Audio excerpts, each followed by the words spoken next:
दोस्तों आज की इस वीडियो के अंदर मैं आपको बताऊंगा कि फ़्लिपकार्ट के सेलर पैनल पर यानी कि फ़्लिपकार्ट पे अगर आपको कौन से ऐसे ऑर्डर होते हैं जो कि रिटर्न आपको आते हैं और उस रिटर्न के केस में फ़्लिपकार्ट की ओर से जो आपको है क्लेम, अगर 100% भी आपको क्लेम अप्रूव हो जाता है उसके बावजूद भी आप जो है नुकसान आपको होता है, उसमें आपको प्रॉफिट नहीं होता है। तो कौन कौन सी ऐसी रिटर्न्स हैं उसी का मैं एक डेमो आपको इसके अंदर दिखाऊंगा। तो यहाँ पर अभी मैंने फ़्लिपकार्ट का जो अपना है सेलर पैनल ओपन किया हुआ है और इसमें एक ऑर्डर आईडी है। वो ऑर्डर आईडी मैं आपको दिखाऊंगा कि उसी का जो कस्टमर ने मेरे को रिटर्न किया है और रिटर्न में क्या है वो चीज़ भी मैं आपको इसमें दिखाऊंगा। तो यहाँ पे ये एक ऑर्डर आईडी है, इसी ऑर्डर आईडी को मैं जो है कॉपी कर रहा हूँ और यहाँ पे अब मैं करता हूँ ऑर्डर, ऑर्डर के अंदर एक्टिव ऑर्डर और यहाँ पे सर्च बाय ऑर्डर, इसमें मैंने वो ऑर्डर पेस्ट किया और अब मैं उसको करता हूँ सर्च। तो ये मेरा ऑर्डर था। अब यहाँ पर आप देखेंगे कि ये जो ऑर्डर है, ये ऑर्डर मुझे जो है रिसीव होता है, यानी कि कस्टमर इस ऑर्डर को प्लेस करता है और प्लेस करने के बाद में ये देखते हैं कि आप इसका रिप्लेसमेंट। तो यहाँ पर ये कस्टमर जो होता है कि इस ऑर्डर को प्लेस करने के बाद में जब ये डिलीवर्ड होता है कस्टमर को, तो कस्टमर इसका रिप्लेसमेंट यानी कि उसको रिटर्न ना करके वो रिप्लेसमेंट का मतलब ये होता है कि आपको सेम ऑर्डर कस्टमर को भेजना होता है और चाहे वो ऑर्डर आपको रिसीव हो या ना हो। तो मान के चलिए कि कस्टमर जब इसको रिप्लेसमेंट की रिक्वेस्ट सबमिट करता है तो सबमिट करने पर आपके पैनल पे यानी कि आपके उसमें जो है एक ऑर्डर रिसीव होता है और सेम आपको प्रोडक्ट कस्टमर को सबमिट करना होता है। अब उस केस में क्या होता है कि चाहे आपको वो जो कस्टमर ने रिटर्न किया है वो प्रोडक्ट आपको रिसीव अभी तक नहीं हुआ है, लेकिन आपको कस्टमर को ऑर्डर डिस्पैच करना होता है। तो अब यहाँ पे मैं इस जो प्रोडक्ट है इसको आपको लाइव दिखाता हूँ। तो जैसे फ्लिपकार्ट पे भी लाइव है और मैंने कस्टमर को जो है ये एक जो पुड़ी प्रेस होती है, हैवी पुड़ी प्रेस, ये मैंने कस्टमर को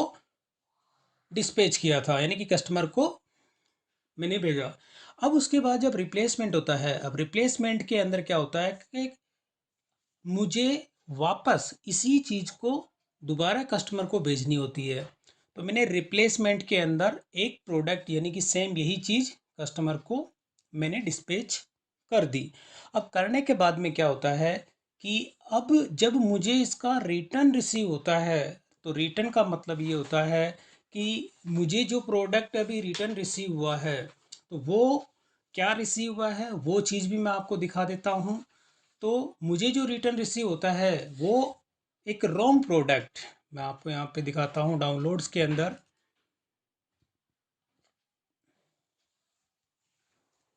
तो ये तो वो ऑर्डर आईडी था और इसी के अंदर ये देखिए ये वाली जो पूरी प्रेस है, यानी कि कस्टमर के पास ये यूज़ जो प्रोडक्ट होता है, यानी कि कस्टमर इसको यूज़ किया, यूज़ करने के बाद में ये डैमेज हो गई या कुछ भी हो गया जो यूज़लेस होती है, वो चीज़ कस्टमर ने मेरे को रिटर्न कर देता है। अब रिटर्न करने के बाद में क्या होता है, अब जब मैं इसको वापस क्लेम फाइल करता हूँ, अब जिसमें ऑर्डर के अंदर आके यहाँ पर जो होता है सेलर के जो सेलर प्रोडक्शन फंड यानी एसपीएफ, अब एसपीएफ के लिए जब मैं क्लेम फाइल करूँगा तो क्लेम फाइल करने के केस में अब यहाँ पर मैं वो ऑर्डर आईडी जो मैं सर्च करता हूँ, तो जब मैं यहाँ पे भी क्रिएट न्यू कर रहा हूँ, मैं जैसे क्रिएट न्यू करता हूँ और यहाँ पर जो ऑर्डर आईडी है उसे मैं पेस्ट करूँगा और अब मैं इसे करता हूँ सर्च। तो अब यहाँ पर आप देखेंगे कि ये जो ऑर्डर था, अब इसके अंदर देखिए not eligible for SPF claim यानी कि यहाँ पर आपको एक जो प्रोडक्ट आपका होता है, यानी कि एक प्रोडक्ट आपने क्या किया, कस्टमर को दो प्रोडक्ट यानी आपकी तरफ से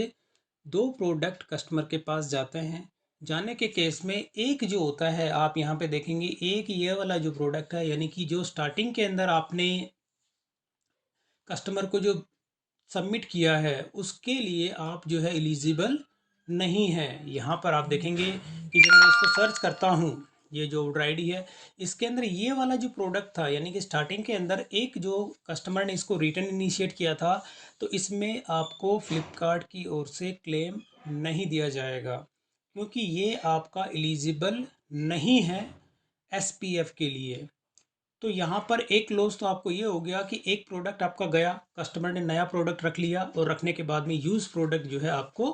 बेच दिया। अब बेचने के बाद में आप वापस जो दूसरा प्रोडक्ट है वो कस्टमर को बेचते हैं, और भेजने पर कस्टमर उस ऑर्डर को भी एक्सेप्ट नहीं करता है और उसको रिटर्न कर देता है। तो इस केस में आपके जो होता है, एक प्रोडक्ट आपका चला गया, और जाने के बाद में जो रिटर्न चार्जेस होते हैं दोनों साइड आपके,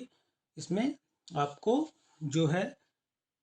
आपकी रिटर्न चार्ज आपके कमीशन में से डिडक्ट कर लिए जाते हैं। तो कुछ ऐसे जो रिटर्न आती है, यानी फ्लिपकार्ट पे इस तरह की जो रिटर्न आती है, उस रिटर्न के अंदर आपको लॉस जो है वो देखने को मिलता है। अब मैं इसका जो है क्लेम फाइल करूँगा, क्लेम एसपीएफ में करता हूँ इस पर, और क्लिक करने पर यहाँ पे मैं लिखता हूँ कि जो अपना जो मेन प्रोडक्ट होता है उसी का, और यहाँ से टाइप करता हूँ मैं इसके अंदर कि फेक प्रोडक्ट मेरे को जो रिसीव हुआ था वो फेक प्रोडक्ट मुझे रिसीव हुआ है, और यहाँ पे जो है मुझे इसका फ़ोटो जो है अपलोड करने हैं। और यहाँ पे आप देखेंगे सैंपल दिया गया है कि आपको इस तरह से जो बार कोड होता है उसका आपको फ़ोटो अपलोड करना है। तो मैं यहाँ से अपलोड करता हूँ, जो कि मैंने फ़ोटो इसमें डाउनलोड कर रखे हैं। तो ये फर्स्ट नंबर का हो गया, और सेकंड नंबर के अंदर आपको जो प्रोडक्ट अपलोड करने होते हैं उसके भी आप देखेंगे कि सैंपल्स इसमें दिए गए हैं, ट्यूटोरियल दिया गया है, इसके अंदर आप चेक करके वो उसमें सबमिट कर सकते हैं। तो मैं भी यहाँ पे जो मैंने फ़ोटोज़ इसके लिए थे वही मैं इसमें अटैच कर देता हूँ। इसमें आपको मिनिमम जो है 3 फ़ोटोज़ अपलोड करने होते हैं, और यहाँ पे आपको एक्सप्लेन करना है कि आपको कौन सा प्रोडक्ट आपको रिसीव होता है। तो आप मैं यहाँ लिख देता हूँ रॉन्ग प्रोडक्ट रिसीव,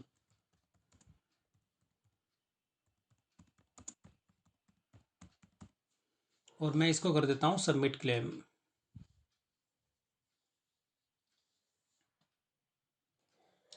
तो ये मैंने अभी जो है फ़्लिपकार्ट पे अपना जो है क्लेम इसमें सबमिट कर दिया, और सबमिट करने के बाद में फ़्लिपकार्ट की ओर से मुझे इसका कितना क्लेम दिया जाता है, ये मैं अपनी जो नेक्स्ट वीडियो होगी आपको उसके अंदर इसका अपडेट दूंगा। तो फ़्लिपकार्ट के अंदर कहने का मेरा मतलब यह है दोस्तों, कि जब भी कोई कस्टमर ऐसे होते हैं कि जो आपके प्रोडक्ट आप उनको डिस्पैच करते हैं और उसको रिटर्न जो इनिशिएट कर देते हैं, रिटर्न के अंदर जब वो रिप्लेसमेंट करते हैं, तो रिप्लेसमेंट के केस में आपको प्रोडक्ट